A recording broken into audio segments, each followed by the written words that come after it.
এখানে আমারই পরিবারের একজন তৃণমূল কংগ্রেসের পক্ষ থেকে দাঁড়িয়েছে। বিশ্বজিৎ দা মনে হচ্ছে ওই প্রার্থীর থেকে একটু কম শরীরের কালারটা, না? এটা ঠিক বলেছি তো? এইসব কী সব মাখলে চকচক করে বলেন না গো, এইসবগুলো মেখে বার হবেন, বুঝতে পেরেছেন? হাইটটাও বেশি আছে, শুধু একটা জায়গায় কম, সেটা হচ্ছে তুলনামূলক এমনি ফর্সা ছেলে। যাক, আপনারা এবার ডিসাইড করুন, আপনারা ডিসাইড করুন। আর আপনার চুলটা একটু ছোট আছে।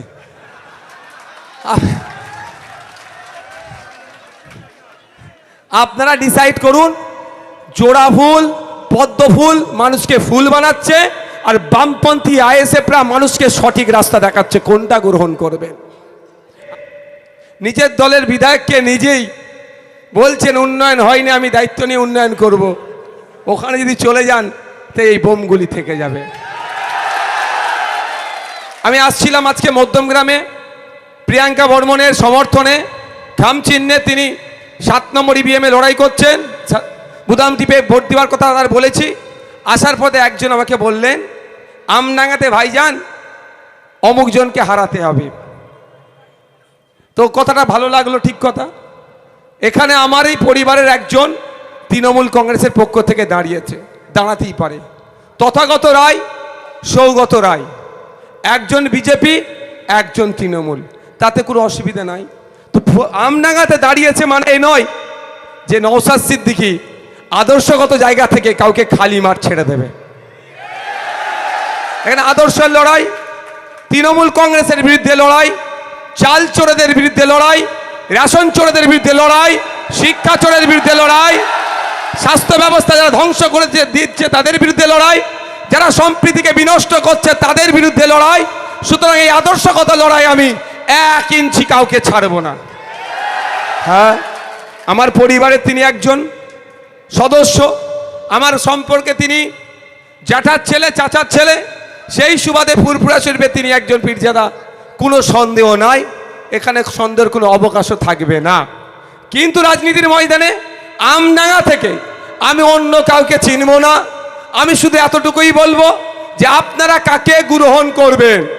একদিকে জোড়া ফুল বলছে রাত্রি 8টার পরে মহিলারা তার কর্মস্থলে যেতে পারবে না, আর বিশ্বজিৎ দ্বারা বলছেন, বামপন্থীরা বলছেন রাত 8টা, 10টা, 12টা, 1টা, 2টো, 3টে, 4টে কোনো সময়ের ব্যারিয়ার নাই। বাড়ি থেকে একজন মহিলা তার কর্মস্থলে যাবে নির্বিঘ্নে, কর্মস্থল থেকে বাড়িতে আসবে নির্বিঘ্নে। ওর দায়িত্বটা বিশ্বজিৎ দা কাঁধে তুলে নিতে চাইছে। তাহলে বলুন, বারাসাতে যিনি দাঁড়িয়েছেন, নামটা লিখে দিতে বললাম। আচ্ছা, ঠিক আছে। এদিকে আমডাঙ্গা বিশ্বজিৎ মাইতি, বারাসাতে সিংহ চিহ্নে হেমন্ত দাস মহাশয়, এবং সাথে সাথে মধ্যমগ্রামে খাম চিহ্নে প্রিয়াঙ্কা বর্মনরা দাঁড়িয়েছে। একটাই কথা, আপনার পরিবারকে বেকারত্বের দিকে ঠেলে দিচ্ছে। মাস গেলে মাত্র 1,500 টাকা হাতে ধরাচ্ছে, তার পরিবর্তে হেমন্ত দাস, বিশ্বজিৎ মাইতি, প্রিয়াঙ্কা বর্মনরা বলছে আমাদেরকে ক্ষমতায় নিয়ে আসুন, ন্যূনতম 15 থেকে 22,000 টাকার কাজের ব্যবস্থা আমরা করে দেব। গ্রহণ করবেন কাকে? গ্রহণ করবেন কাকে সেটা আপনাদের উপরে নির্ভর করছে। দেখুন, আমি অসত্য কথা বলতে পারি না, এটা আমার দুর্বলতা হতে পারে। অনেক ভিডিও পাঠাচ্ছে আমার কাছে আমার বন্ধুরা। এই দত্তপুকুরের কথা বলছি, দত্তপুকুরে আমি এসে খেলে গিয়েছি ভলিবল টুর্নামেন্ট, চ্যাম্পিয়ন হয়ে গিয়েছি। জায়গাটার নাম আমার মনে পড়ছে না, মন্দিরের সামনে ভলিবল মাঠ, আমি ওখানে খেলে গিয়েছি। আমার বন্ধুরাও আছে এখন দত্তপুকুরে বাড়ি। তো সুতরাং সে কথা হিসাবে বলছি যে আমি কারো হয়ে সাফাই গাইতে আসেনি, আরও সত্য কথা বলবো না। এই দত্তপুকুরের মাটি থেকে দাঁড়িয়ে আপনাদের কাছে বার্তা দেব, আপনারা কোনটা গ্রহণ করবেন। একদিকে জোড়া ফুল বলছে যে 1500 টাকা দিয়ে বেকার তৈরি করে রাখবো, সার্টিফাইড বেকার তৈরি রাখবো। অপরদিকে বামপন্থী আইএসএফ খামচিহ্নরা বলছে ক্ষমতায় আসলে 1 ফ্যামিলি 1 জবের ব্যবস্থা করব। অর্থাৎ পরিবার পিছু একজন করে স্থায়ী কাজের ব্যবস্থা হবে।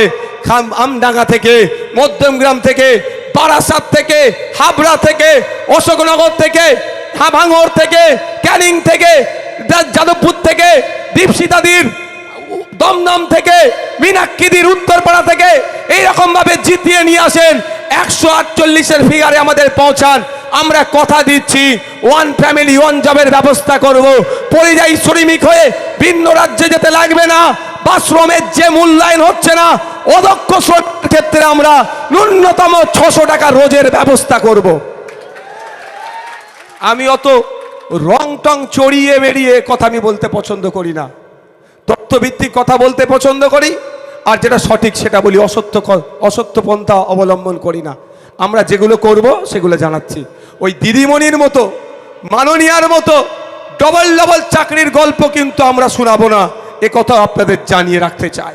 বন্ধুগণ, মায়েরা বাপেরা যারা উপস্থিত হয়েছেন তাদেরকে বলবো, আজকে আপনাদের হাতে, আপনার পরিবারের হাতে 1200 টাকা, 1500 টাকা লক্ষ্মীর ভান্ডার দিচ্ছে।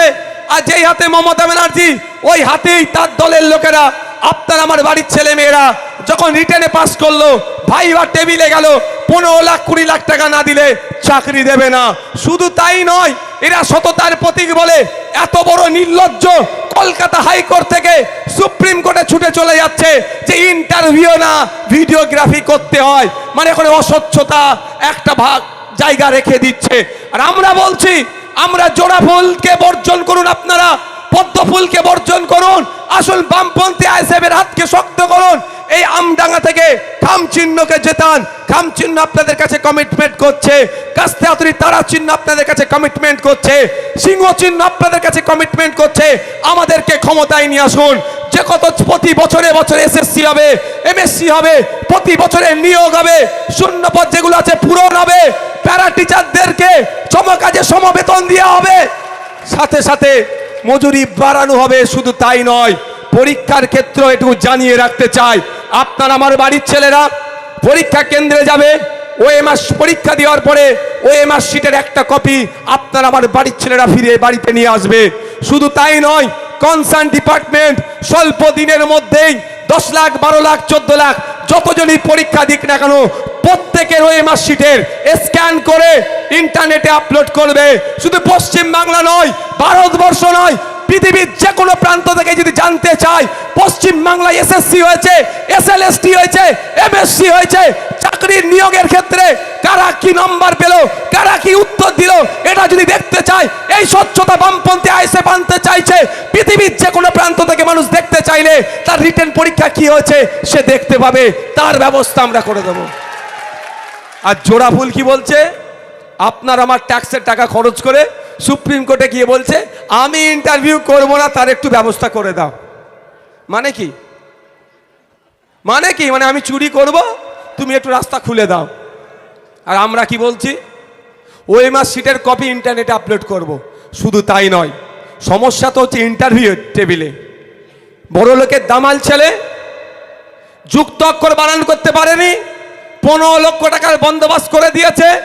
সে ইন্টারভিউ টেবিলে গেছে, তাকে জিজ্ঞাসা করছে, বাবু কিসে আসলি, তোর থানাটার নাম কি রে, তোর দাদু ভালো আছে, ও মারা গেছে, কোথায় কোন শ্মশানে দাহ করেছে, ও না কোন কবরে দিয়েছে রে, এই গল্প করে ওকে 10-এ 9 দিয়ে দিল। আর গরিবের শ্রমজীবী পরিবারের ছেলেটা যেদিন আমর সাহেবকে নিয়ে আসেন, যেদিন আনে দিন খায়, এই দত্তপুকুর বাজারে এসে সবজি বিক্রি করে, হাড় ভাঙা খাটুনি, সারাদিন মাঠে থাকে, কষ্ট করে ছেলেটাকে পড়ালো, কিন্তু 15 লক্ষ টাকা দেওয়ার সামর্থ্য নয়। তাকে যে কটা কোশ্চেন করলো, সব কোশ্চেনের সঠিক উত্তর দেওয়ার পরেও সে 10-এ 4 পাচ্ছে। ফলে কম্পিটিশন থেকে সে ছিটকে যাচ্ছে, সে চাকরি পাচ্ছে না। আর বামপন্থী আইএসএফ কি বলছে, ইন্টারভিউ টেবিলে আমরা ভিডিওগ্রাফি করব। জোড়া ফুল ভিডিওগ্রাফি না করতে হয়, জনগণের ট্যাক্সের টাকা হারামে দিয়ে তারা কোর্টে মামলা লড়ছে। আর কাস্তে হাতুড়ি তারা চিহ্ন তথা বামপন্থী আর খাম চিহ্ন বলছে আমরা নিজে থেকে ইন্টারভিউ টেবিলে ভিডিও রেকর্ড করে রাখবো। আমরা এই স্বচ্ছতা নিয়ে আসবো। যদি কেউ মনে করে তার সাথে বৈষম্য হয়েছে, কনসার্ট ডিপার্টমেন্টে যাবে, ভিডিও রেকর্ড চাইবে, কার সাথে বৈষম্য হয়েছে, তার পরিবর্তে কাকে চাকরি দিয়েছে, যদি মনে করে অমুকের ইন্টারভিউটা আমি দেখতে চাই, তৎক্ষণিক তাকে ব্যবস্থা করে দেওয়া হবে। তাতেও যদি যে সন্তুষ্ট না হয়, ওই ভিডিওগ্রাফিটা নিয়ে সে আইনি লড়াই করতে পারবে, এরও ব্যবস্থা আমরা করে দেব, এই স্বচ্ছতা আমরা আনব। এবার দেখুন আমাদের শুভেন্দুবাবু একটা স্লোগান দেয়, হিন্দু হিন্দু ভাই ভাই। দত্তপুকুরে আমার হিন্দু সমাজের ভাইরা ভাবছে খুব ভালো স্লোগান। ব্যক্তিগত বলছি, আমার একটুও রাগ হয় না ওই স্লোগানে, কারণ বিশ্বজিৎ দার আমি দাদা ভাইয়ের সম্পর্ক। যদি বিশ্বজিৎ অন্তত উপকৃত হয়, নওশাদ কি কষ্ট পাবে? এখানে যারা মুসলিম সমাজের আছে মানুষ আছে, বলুন, যদি হিন্দু ভাই উপকৃত হয় আপনাদের কারো কষ্ট হবে? কারো কষ্ট হবে? ঠিক একইভাবে এখানে যারা হিন্দু সমাজের মানুষ আছে, যদি মুসলমানরা উপকৃত হয় হিন্দু ভাইরা কষ্ট পাবে না। প্রকৃত ধার্মিকের পরিচয় মানুষের পরিচয় তারা দেবে। কিন্তু হিন্দু হিন্দু ভাই ভাই স্লোগান দিচ্ছে, দত্তপুকুরের মানুষেরা ভাবছে এবার ওকে বাঁচাতে এসছে। আমি তার আগে বলবো কিভাবে বাঁচাচ্ছে, কিভাবে ডুবাচ্ছে বলবো। তার আগে একটা কথা বলবো, শুভেন্দুবাবু বলছেন হিন্দু হিন্দু ভাই ভাই। আমি শুনেছি উনার নাকি পেট্রোল পাম্প আছে, অন্তত পেট্রোল পাম্পের সামনে লিখে দিতে পারে তো হিন্দু হিন্দু ভাই ভাই, মুসলমানের জন্য তেল বিক্রি নাই। তার বেলায় লিখবে না, ব্যবসাটা উনি ভালো বোঝে।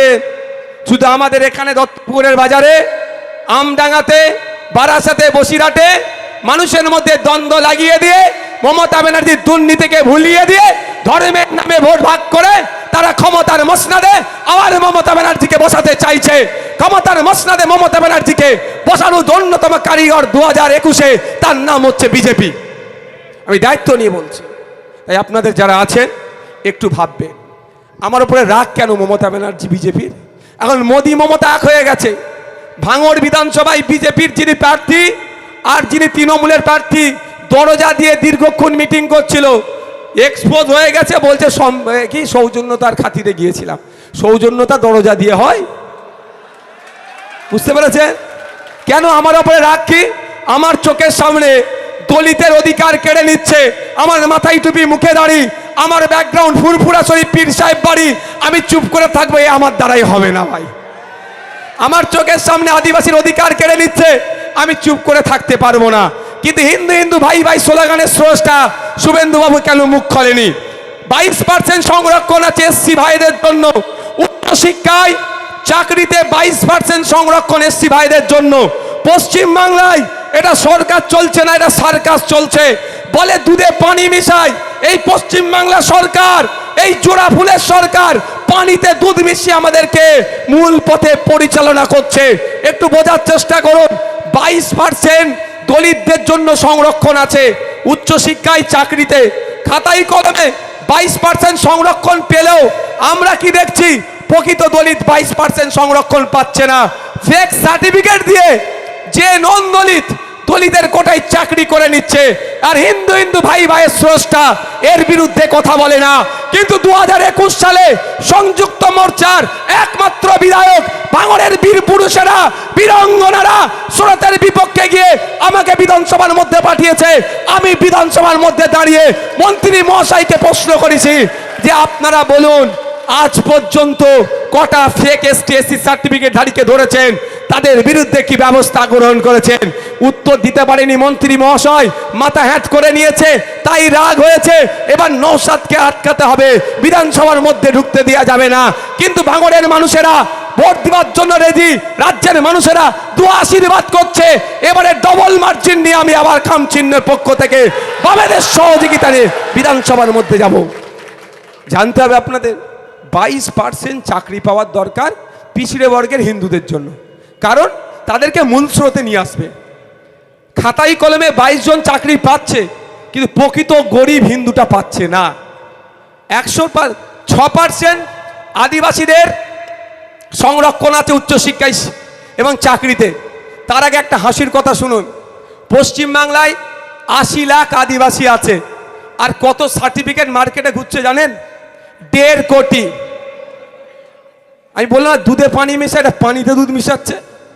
80 লাখ আদিবাসী আর 1.5 কোটি সার্টিফিকেট, মানে যেই টাকা দিয়েছে এঘাট ওঘাট হয়ে কালীঘাটে টাকাটা গেছে, সেই সার্টিফিকেটগুলো পেয়েছে। তো প্রকৃত 6% সংরক্ষণ পাওয়া দরকার আদিবাসীদের। খাতায় কলমে 6% আদিবাসী সংরক্ষণ পাচ্ছে, নন আদিবাসী আদিবাসী সেজে চাকরিটা পাচ্ছে। আর নওশাদ সিদ্দিকী চুপ থাকবে? এটা হতে পারে না। তাই বারবার এটা নিয়ে সোচ্চার হয়ে আওয়াজ আমার বিরুদ্ধে বিভিন্ন প্রোপাগান্ডা চালাচ্ছে, আমাদের বিরুদ্ধে চালাচ্ছে। তাই আপনাদের বলবো, জোড়া ভুল ফেক সার্টিফিকেট নিয়ে প্রকৃত দলিত আদিবাসীর অধিকার কেড়ে নিচ্ছে। পদ্মফুল চুপচাপ আছে, আর এদিকে বামপন্থীরা কাস্তে হাতুড়ির তারা চিহ্ন, খাম চিহ্ন বলছে, সিংহ চিহ্ন বলছে। আগামী দিনে আপনারা আমাদেরকে ক্ষমতায় নিয়ে আসুন, 148-এর ম্যাজিক ফিগারে আমাদেরকে পৌঁছান। 6 মাস টাইম নেব, আমরা কমিশন বসাবো। রাজ্যে যত ফেক ST/SC সার্টিফিকেট আছে সেইগুলো খুঁজে বার করব। সে শ্মশানে থাকুক আর কবরস্থানে থাকুক, খুঁজে বার করে সেইগুলোকে জ্বালিয়ে দিয়ে প্রকৃত আদিবাসীদের 22%, প্রকৃত দলিতদের 6%, যাতে উচ্চ শিক্ষায় চাকরিতে ব্যবস্থা করা যায় 100 পয়েন্ট রোস্টার মেনে, তার ব্যবস্থা আগামী 4 মের পরে যে সরকার গঠন হবে, বামপন্থী খাম চিহ্ন যে সরকার গঠন হবে, তারা কাঁধে তুলে নেবে। এবার নির্ভর করছে আপনাদের উপরে, যে কি নির্ভর করছে। বিশ্বজিৎ দা মনে হচ্ছে ওই প্রার্থীর থেকে একটু কম শরীরের কালারটা, না? এটা ঠিক বলেছি তো? এইসব কি সব মাখলে চকচক করে বলেন না গো, এইসবগুলো মেখে বার হবেন, বুঝতে পেরেছেন? হাইটটাও বেশি আছে, শুধু একটা জায়গায় কম, সেটা হচ্ছে তুলনামূলক এমনি ফর্সা ছেলে। যাক, আপনারা এবার ডিসাইড করুন, আপনারা ডিসাইড করুন। আর আপনার চুলটা একটু ছোট আছে।